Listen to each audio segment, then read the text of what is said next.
ಅನೇಕ ಜನ ನನಗೆ ದೂರವಾಣಿ ಕರೆ ಮಾಡಿ ಆ ಘಟನೆ ನಡೆದ ದಿವಸನೇ ನನಗೆ ಗೊತ್ತಾಗಿದೆ. ಇದು ಯಾಕೆ ನಡೀತೈತಿ ಆಗತ್ತೆ ಅನ್ನೋದು ನಮಗೆ ಪೂರ್ಣ ಗೊತ್ತಿತ್ತು. ಅಂದ್ರೆ ಇಂಥ ಘಟನೆಗಳು ಅನೇಕ ಮಾಡಿದಾರ ಅವರು. ಸಮಾಜದ ದುಡ್ಡು ತಗೊಂಡು ತಮ್ಮ ಹೆಸರಲ್ಲಿ ವೈಯಕ್ತಿಕ ಆಸ್ತಿ ಮಾಡ್ಕೊಂಡ್ರ ಮತ್ತು ಇಂಥ ಅಕ್ರಮ ಸಂಬಂಧಗಳನ್ನ ಬಹಳಷ್ಟು ಇಟ್ಕೊಂಡ್ರ. ಅದು ಒಂದಲ್ಲ ಎರಡಲ್ಲ, ನಾನು ಹೇಳಕ್ ಹೋದ್ರೆ ನಮ್ಗೆ ಗೊತ್ತಿದ್ದೆ ನಮ್ಮ ಸ್ವಚ್ಛವಾದ ಪೀಠ, ನಮ್ಮ ಕೂಡಲ ಸಂಗಮ ಒಂದು ಪವಿತ್ರವಾದ ಅನ್ನಬಸವಣ್ಣನವರ ಐಕ್ಯ ಸ್ಥಳ.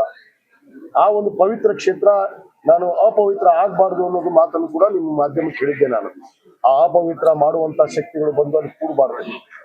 ಆ ಒಂದು ವಿಚಾರದಲ್ಲೇ ನಮ್ಮ ಸಮುದಾಯದ ಅನೇಕ ಹಿರಿಯ ಮುಖಂಡರು ಅವ್ರ ಗಮನಕ್ಕೆ ಸೂಕ್ಷ್ಮವಾಗಿ ಇವತ್ತು ಬಂದಂತ ಸಂದರ್ಭದಲ್ಲಿ ಇನ್ನು ಚರ್ಚೆ ಮಾಡಿ ನಾವು ನಿರ್ಧಾರವನ್ನು ಕೈಗೊಳ್ಳಬೇಕಾಗಿತ್ತು. ನಾವು ತೆಗೆದುಕೊಂಡಿದ್ದೀವಿ. ಅದು ಈ ರೀತಿ ಜನರ ಬಳಿಗೆ ಬರುತ್ತೆ ಅನ್ನೋದು. ಯಾಕಂದ್ರೆ ಜನರು ಕೂಡ ನೋಡ್ರಿ ಅಂಧ ಭಕ್ತರು ಏನ್ ನೆಂಬಲ್ಲ ಪಾಪ.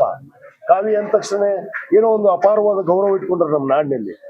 ಯಾಕಂದ್ರೆ ಯಾವ ತತ್ವ ಆದರ್ಶವನ್ನ ಪಾಲನೆ ಮಾಡಿ ಇವರು ಆ ಪೀಠಕ್ಕೆ ಬಂದ್ರು, ಆ ತತ್ವ ಆದರ್ಶವನ್ನ ಉಳಿಸ್ಕೊಳ್ಳುವಂತ ಕೆಲಸ ಮಾಡ್ಲಿಲ್ಲ. ಅವ್ರ ಹೆಸರಲ್ಲಿ ಸ್ವಯಂ ಅಲ್ಲಿ ನಮ್ಮ ಬಯಲಾದಲ್ಲಿ ಬಹಳ ಸ್ಪಷ್ಟವಾಗಿತ್ತು. ಏನು ಲಿಂಗಾಯತ ಪಂಚಮಸಾಲಿ ಸಮಾಜ ಟ್ರಸ್ಟ್ ನ ಬಯಲಾದಲ್ಲಿ ಇವ್ರನ್ನ ಗುರುಗಳಾಗಿ ಮಾಡುವಂತ ಸಂದರ್ಭದಲ್ಲಿ ಸ್ಪಷ್ಟವಾಗಿ ನಾವು ಇಂಥ ಎಲ್ಲ ಕಂಡೀಷನ್ಸ್ ಅನ್ನ ಹಾಕಿದ್ವಿ. ಆ ಕಂಡೀಷನ್ ಒಂದೊಂದೇ ಉಲ್ಲಂಘನೆ ಮಾಡ್ಯಾರ. ಇದು ಇವತ್ತಲ್ಲ, 2017ರಿಂದ ಇದು ನಡೆದೈತಿ.